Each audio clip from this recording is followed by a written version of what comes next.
नमस्कार, आप देख रहे हैं न्यूज 24। आपके साथ मैं हूं रवि ठाकुर, मेरे साथ है मेरे सहयोगी मकसूद। तो न्यूज 24 पर पहले चरण के मतदान की सबसे बड़ी कवरेज लगातार जारी है। दिन भर से हम आपको हर एक तस्वीर, हर एक खबर आप तक सबसे पहले पहुंचा रहे हैं और दोपहर 3 बजे तक का आंकड़ा अब हमारे पास आ गया है। उत्तर प्रदेश में 3 बजे तक 48% मतदान हो चुका है। पहले चरण में पश्चिमी यूपी की 8 सीटों पर मतदान हुआ है। बिहार में 3 बजे तक 39.73% मतदान हुआ है। बिहार की 4 सीटों पर आज वोटिंग जारी है। जी हां, बिहार को लेकर बात करें तो नवादा, गया, जमुई और औरंगाबाद में वोटिंग हो रही है। पश्चिमी उत्तर प्रदेश की 8 लोकसभा की सीटें इस पहले फेज में शामिल हैं। 21 राज्य, 102 लोकसभा की सीटें और इस सबके बीच मध्य प्रदेश की 6 लोकसभा सीटें इसमें शामिल हैं। राजस्थान की 12 लोकसभा सीटों पर वोटिंग हो रही है। उत्तराखंड की सभी 5 लोकसभा सीटों पर आज ही मतदान हो रहा है। अभी भी वक्त है, अगर आपने अपने इलाकों में वोटिंग हो रही हो, वोट के लिए आप घर से ना निकले हो, वोट जरूर कीजिए। यह न सिर्फ आपका अधिकार है बल्कि आपकी जिम्मेदारी भी है। तो अपनी जिम्मेदारी को पूरा करें। दुनिया के सबसे बड़े लोकतंत्र में अपने मत की आहुति आप जरूर दें। शाम के दोपहर के 4:02 हो चुके हैं। आखिर के 2 घंटे अभी इस वक्त बाकी हैं। तो ये इस सब के बीच मेरे 3 सहयोगी हमारे साथ अलग अलग जगहों से जुड़ चुके हैं। कुमार गौरव हमारे साथ हैं सहारनपुर से। इस सब के बीच बिल्कुल संजीव त्रिवेदी मुजफ्फरनगर से हमारे साथ बने हुए हैं। राजस्थान की हर एक खबर केजे शिवसेना तक पहुंचा रहे हैं और साथ में बिहार से सौरभ जो है हमारे साथ गया से बने हुए हैं। सबसे पहले मैं संजीव आपकी तरफ ही रुक कर लेता हूं, क्योंकि पश्चिमी उत्तर प्रदेश में आज मतदान हो रहा है और पश्चिमी उत्तर प्रदेश में कहें तो पिछले 2-3 महीनों में बहुत सारे राजनीतिक समीकरण बदले हैं। आरएलडी जो पहले समाजवादी पार्टी के साथ गठबंधन बनाए हुए है, अब बीजेपी के साथ गठबंधन बना रही है। तो क्या लग रहा है आपको, ये वही पश्चिमी उत्तर प्रदेश है जहां किसान आंदोलन के वक्त यहां बहुत ज्यादा कह सकते हैं कि क्रांति देखी गई थी। अब जब लोकसभा चुनाव हो रहे हैं तो लोगों के जहन में कौन से मुद्दे हैं और ये जो दल बदल की राजनीति देखने को मिली है, इसका क्या असर पड़ा है पूरे सिनेरियो पे?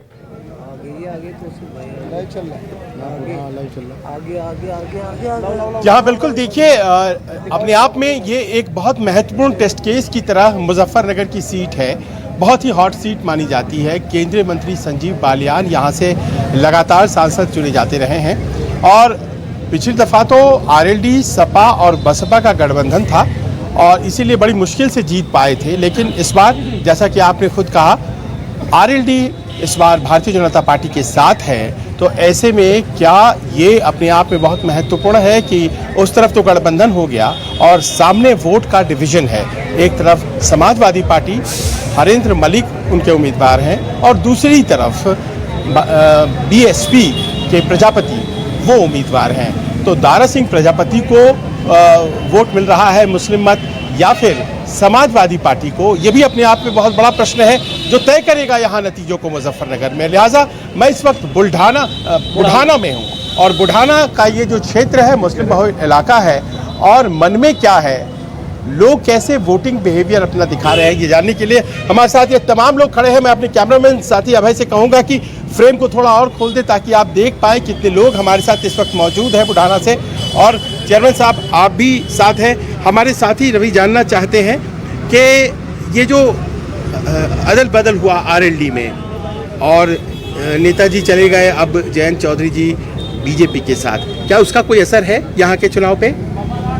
असल में ये विचारधारा का गठबंधन नहीं है, ये नेताओं का गठबंधन है। और मुजफ्फरनगर का नौजवान, मुजफ्फरनगर का किसान, मुजफ्फरनगर किसानों की धरती मानी जाती है और ये सीट किसान बहुल सीट है।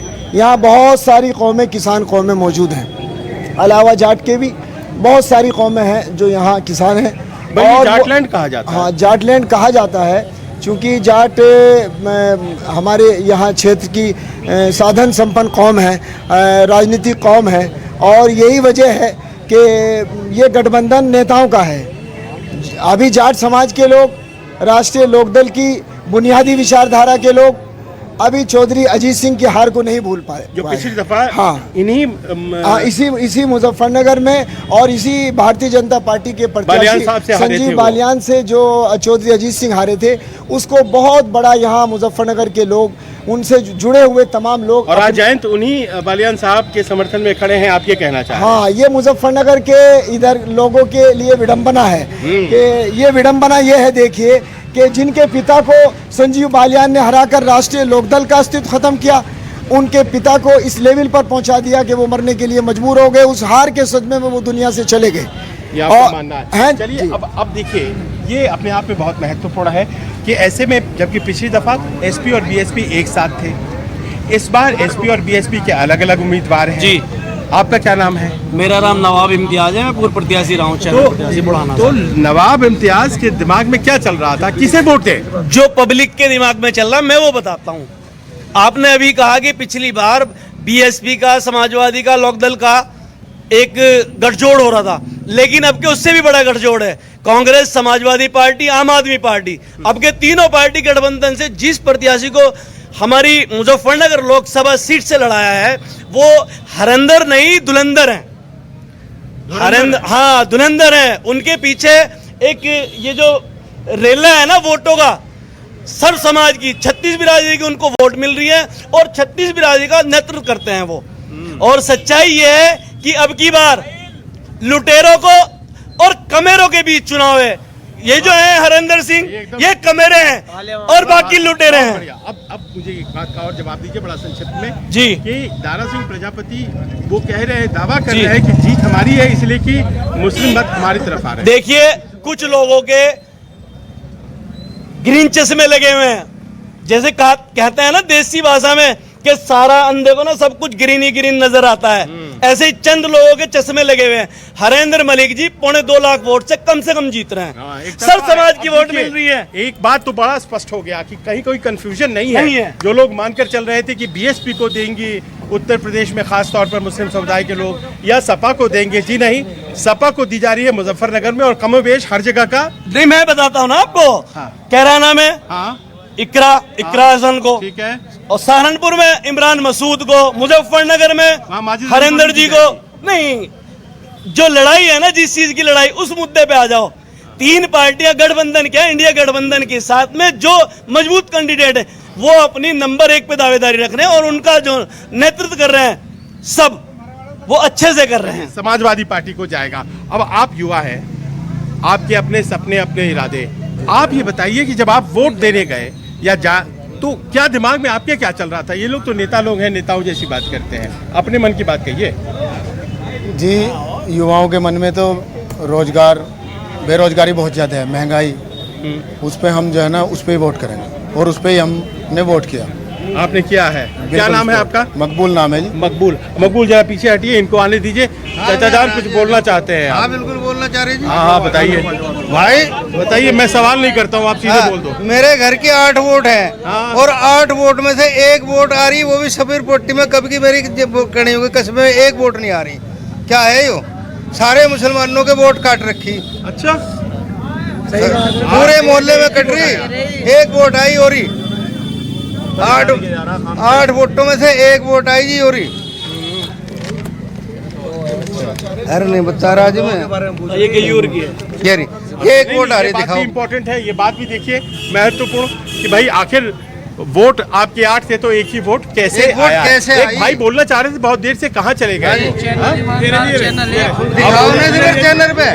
इधर आओ, आप इधर आओ। क्या नाम है आपका? नदीम। इसे चैनल पे दिखाओ ना फिर। ये बहुत देर से बोलना चाह रहे थे, नदीम नाम है इनका। और नदीम, ये बताइए कि एक युवा के दिमाग में और खास तौर पर एक मुस्लिम युवा के दिमाग में क्या चल रहा है जब इतना बड़ा फैसला होने वाला है चुनाव में? आखिरकार किसे वोट आपने दिया और क्या सोच करके? चल चाचा इधर हो जाइए। हाँ सर, मैं चाहता हूँ एक और योजना मिलनी चाहिए बीजेपी को।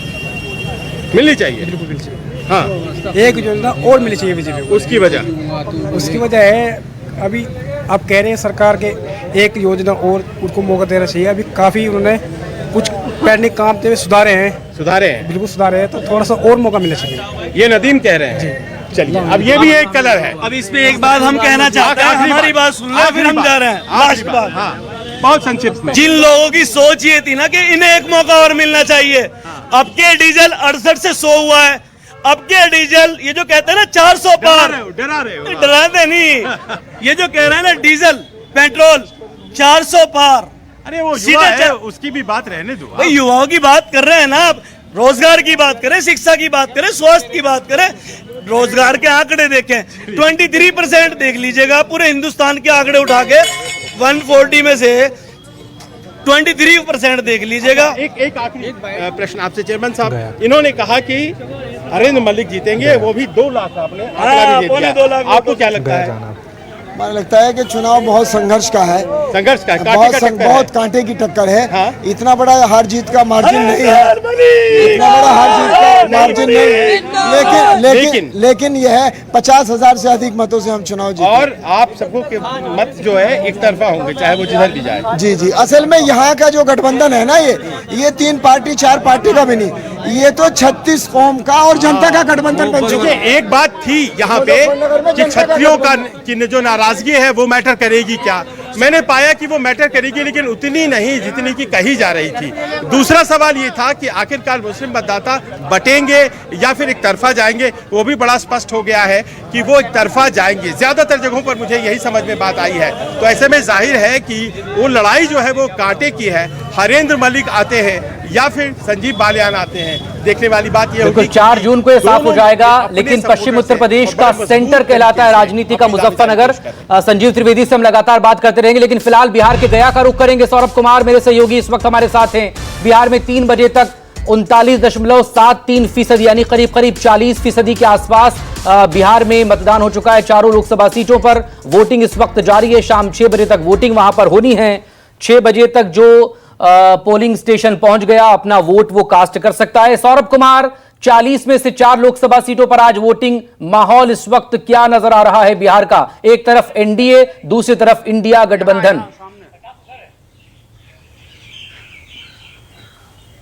जी बिल्कुल, मैं गया में इस वक्त मौजूद हूं और सबसे बड़ी बात है कि गया की धरती को ज्ञान और मोक्ष की धरती कहा जाता है। और निश्चित रूप से आप देख सकते हैं, मैं मतदान केंद्र के बाहर हूं और कई लोग जो हैं वो एक एक करके अपना मत के अधिकार का इस्तेमाल कर कर उसके बाद जा रहे हैं। हालांकि दोपहर में काफी गर्मी थी तो लोगों की आवाजाही जो है वो काफी कम हो गई थी, लेकिन अब लोगों की आवाजाही काफी ज्यादा हो गई है। लेकिन लोग टुकड़ों टुकड़ों में आ रहे हैं और अपने मत का अधिकार का इस्तेमाल कर कर जा रहे हैं। लेकिन सबसे बड़ी बात है कि गया में ये संभवतः माना जाता है कि मुस्लिम समुदाय के जो लोग हैं, जो मतदाता हैं, उनका रुझान किस तरफ है। सबसे बड़ी बात है कि अगर पिछले 25 सालों का अगर आप रिकॉर्ड देखेंगे तो मांझियों का कब्जा रहा है। भले नाम जो है वो अलग अलग रहे हों, विजय मांझी, हरि मांझी, राजेश मांझी, और इस बार भी जीतन राम मांझी जो हैं वो एनडीए के उम्मीदवार हैं। लेकिन अगर इंडिया गठबंधन की बात करें तो कुमार सर्वजीत जो हैं वो इंडिया गठबंधन के उम्मीदवार हैं। महागठबंधन की सरकार थी, कुमार सर्वजीत जो थे वो कृषि मंत्री थे और काफी अच्छा काम भी किया था। तो ये बताइए कि अब क्या लग रहा है, इस बार गया में क्या होगा?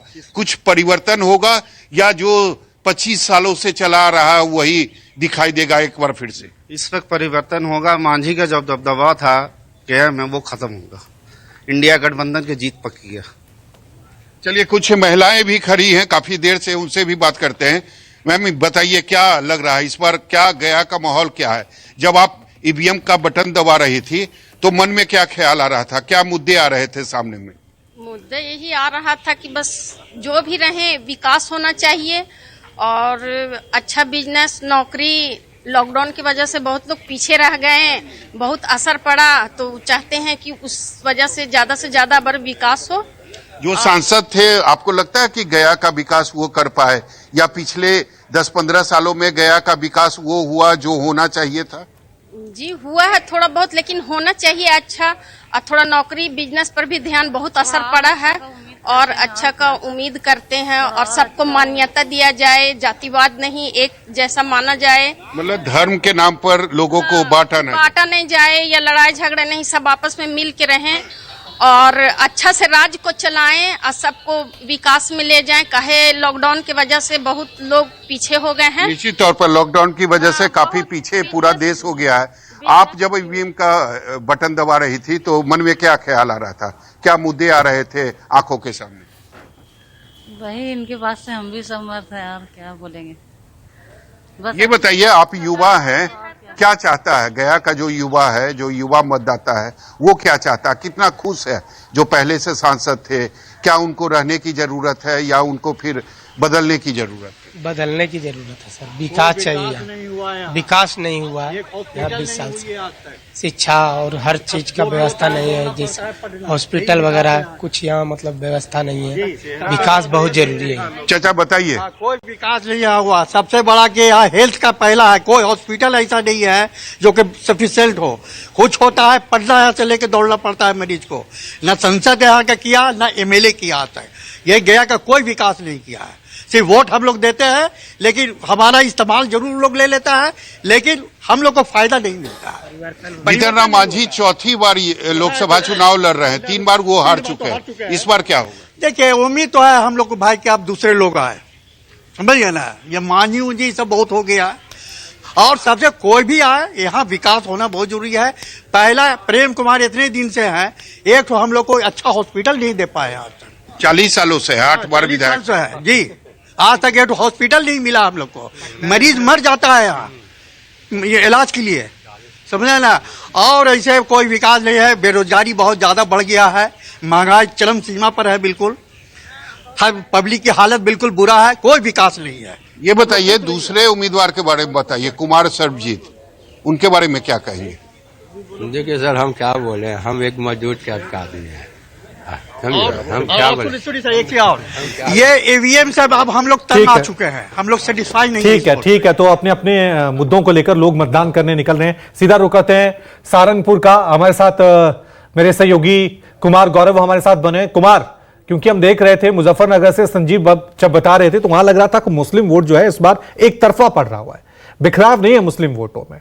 सहारनपुर जहां आप खड़े, वहां पे इमरान मसूद पे कांग्रेस ने इस बार दाव खेला है। वहां क्या माहौल नजर आ रहा है? वहां भी क्या एक तरफा वोटिंग हो रही है?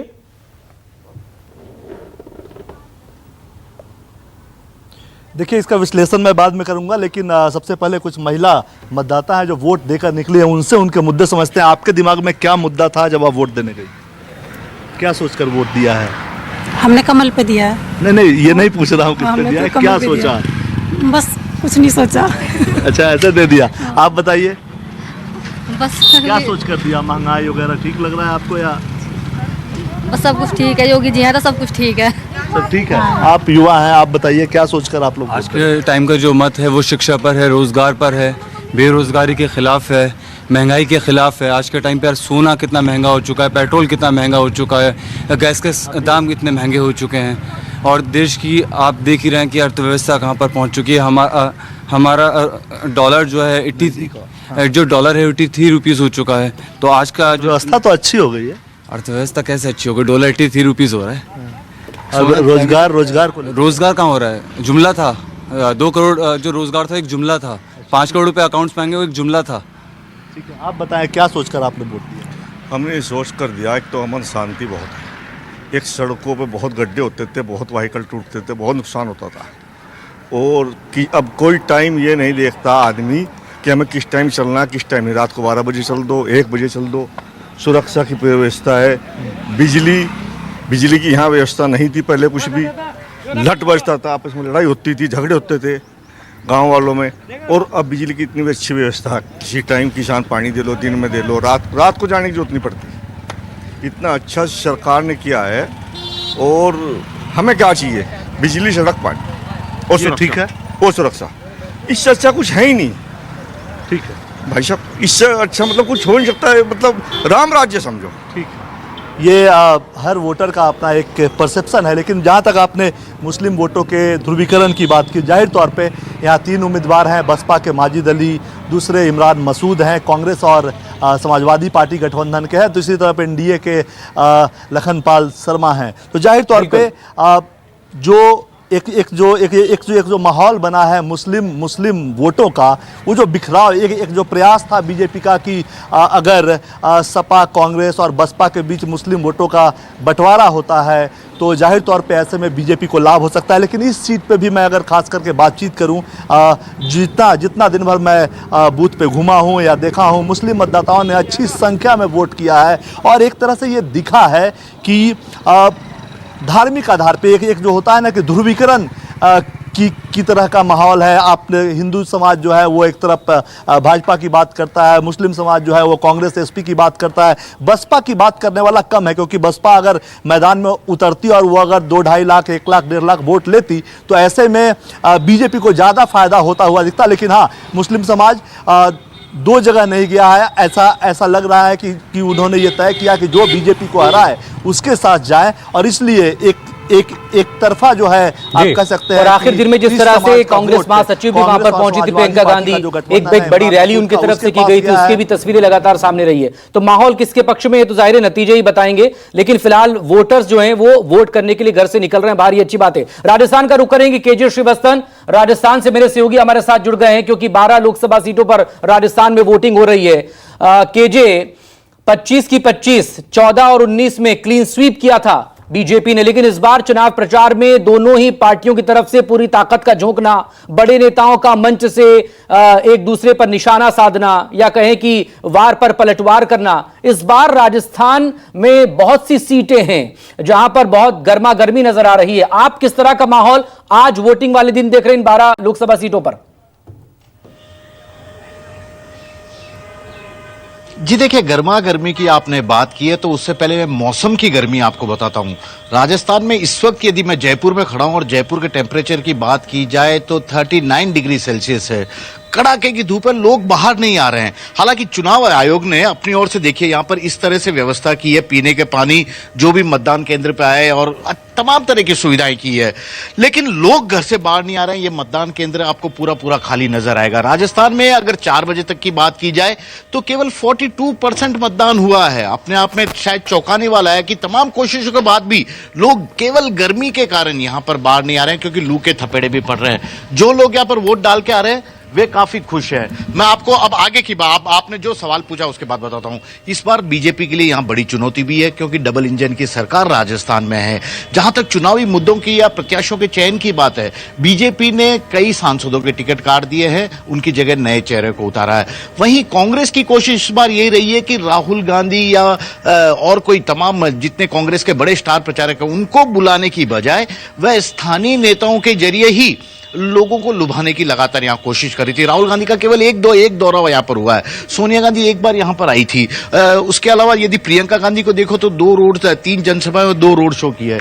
ये देखिए, वोट डाल के आए, मैं इनसे वोट दे दिया आप लोगों ने? हाँ जी, दे दिया। दिमाग में क्या चल रहा था, मतलब किस तरह की गवर्नमेंट को लेके क्या गवर्नमेंट को लेके क्या सोच थी आपकी, कैसी सरकार होनी चाहिए? सरकार ऐसी होनी चाहिए, सारी जनता का ध्यान रखे और अच्छी सरकार होनी चाहिए। ये सब देखो सुनने में बहुत अच्छा लगता है, क्या सचमुच सरकारें ध्यान रखती है? ये बताइए आप लोगों को। अब रखे या नहीं रखे, हमें जो लगता है वो हम सोचते हैं कि उसी को ही देना चाहिए। जयपुर को क्या चाहिए और विकास के हिसाब से, क्योंकि आप जयपुर में खड़ी हैं, जयपुर शहर में खड़ी है, राजधानी है। हाँ, हमें मतलब जयपुर बहुत विकसित चाहिए, बहुत अच्छा इसका विकास होना चाहिए और जिससे कि यहाँ की जनता को बहुत फायदा मिल सके। ठीक है, राइट। तो ये देखिए, ये वोट डाल के आए हैं कुछ और लोग हैं, मैं आपसे बातचीत कराता हूँ। हर उम्र के लोग आपको मिलेंगे। और जहां तक राजनीतिक समीकरणों की बात की जाए, बीजेपी ठीक है श्रीवास्तव, लौटेंगे आपके पास क्योंकि दिन भर से ये कवरेज हमारी लगातार जारी है। अभी 1.5 घंटा बचा हुआ है।